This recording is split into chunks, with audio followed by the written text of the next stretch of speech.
ನಮಸ್ಕಾರ ರೈತ ಬಾಂಧವರೇ. 2024-25ನೇ ಸಾಲಿನ ಗಂಗಾ ಕಲ್ಯಾಣ ಯೋಜನೆಯು ರಾಜ್ಯ ಸರ್ಕಾರ ರೂಪಿಸಿದ್ದು, ಇದು ಗ್ರಾಮೀಣ ಮಟ್ಟದ ಎಲ್ಲ ವರ್ಗದ ಸಣ್ಣ ಮತ್ತು ಅತಿ ಸಣ್ಣ ರೈತರಿಗೆ ಉಪಯೋಗವಾಗುವ ಯೋಜನೆ ಆಗಿದ್ದು, ಈ ಯೋಜನೆಗೆ ಅರ್ಜಿ ಸಲ್ಲಿಸಲು ಬೇಕಾದ ದಾಖಲೆಗಳು ಮತ್ತು ಅರ್ಹತೆ, ಎಲ್ಲಿ ಅರ್ಜಿ ಸಲ್ಲಿಸಬೇಕು ಮತ್ತು ಕೊನೆಯ ದಿನಾಂಕ, ಇದೇ ರೀತಿಯಾದ ಸಂಪೂರ್ಣ ಮಾಹಿತಿಯನ್ನು ತಿಳಿಯುತ್ತಾ ಹೋಗೋಣ. ಅದಕ್ಕಿಂತ ಮುಂಚೆ ರೈತರಿಗೆ ಅಗತ್ಯ ಮಾಹಿತಿ ಒದಗಿಸುವ ಈ ಚಾನಲ್ಗೆ ನೀವು ಹೊಸಬರಾಗಿದ್ದರೆ ಸಬ್ಸ್ಕ್ರೈಬ್ ಮಾಡಿ. ಈ ಯೋಜನೆಯು ಬೆಂಗಳೂರು ಗ್ರಾಮಾಂತರ, ಕೋಲಾರ, ರಾಮನಗರ, ಚಿಕ್ಕಬಳ್ಳಾಪುರ, ತುಮಕೂರು ಜಿಲ್ಲೆಗಳಿಗೆ ಈ ಯೋಜನೆಯ ಯೋಜನಾ ವೆಚ್ಚವು 3.75 ಲಕ್ಷ ಆಗಿದ್ದು ಮತ್ತು ಇನ್ನು ಉಳಿದ ಜಿಲ್ಲೆಗಳಿಗೆ 2.25 ಲಕ್ಷ ರು ಆಗಿರುತ್ತದೆ.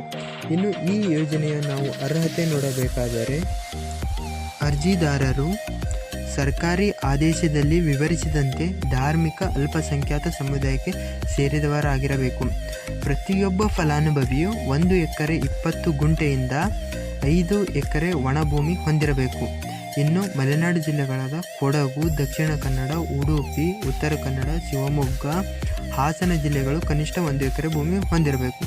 ಅರ್ಜಿದಾರರು ಕರ್ನಾಟಕದ ಖಾಯಂ ನಿವಾಸಿಯಾಗಿರಬೇಕು.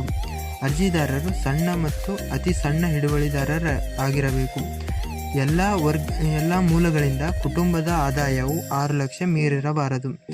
ಅರ್ಜಿದಾರರ ಕನಿಷ್ಠ ವಯಸ್ಸು 18 ಆಗಿರಬೇಕು. ಇನ್ನು ಇದಕ್ಕೆ ಬೇಕಾದ ದಾಖಲಾತಿಗಳು ನೋಡಬೇಕಾದರೆ, ಜಾತಿ ಪ್ರಮಾಣಪತ್ರ, ಸಣ್ಣ ಹಿಡುವಳಿದಾರರ ಪ್ರಮಾಣಪತ್ರ, ಇತ್ತೀಚಿನ ಪಹಣಿ, ಆದಾಯ ಪ್ರಮಾಣಪತ್ರ, ಕುಟುಂಬದ ಪಡಿತರ ಚೀಟಿ, ಬ್ಯಾಂಕ್ ಪಾಸ್ಬುಕ್, ಆಧಾರ್ ಕಾರ್ಡ್, ಅರ್ಜಿದಾರರ ಇತ್ತೀಚಿನ ಭಾವಚಿತ್ರಗಳು. ಈ ಎಲ್ಲ ಮೂಲ ದಾಖಲಾತಿಗಳನ್ನು ತೆಗೆದುಕೊಂಡು ತಮ್ಮ ಹತ್ತಿರದ ಗ್ರಾಮ ಮತ್ತು ಕರ್ನಾಟಕ ಒನ್ ಆನ್ಲೈನ್ ಸೆಂಟರ್ಗೆ ಹೋಗಿ ಇದೇ ಆಗಸ್ಟ್ 31ರ ಒಳಗಾಗಿ ಅರ್ಜಿಯನ್ನು ಸಲ್ಲಿಸಬೇಕು. ಈ ಮಾಹಿತಿ ನಿಮಗೆ ಇಷ್ಟವಾದಲ್ಲಿ ವಿಡಿಯೋಗೊಂದು ಲೈಕ್ ಮಾಡಿ. ಧನ್ಯವಾದಗಳು.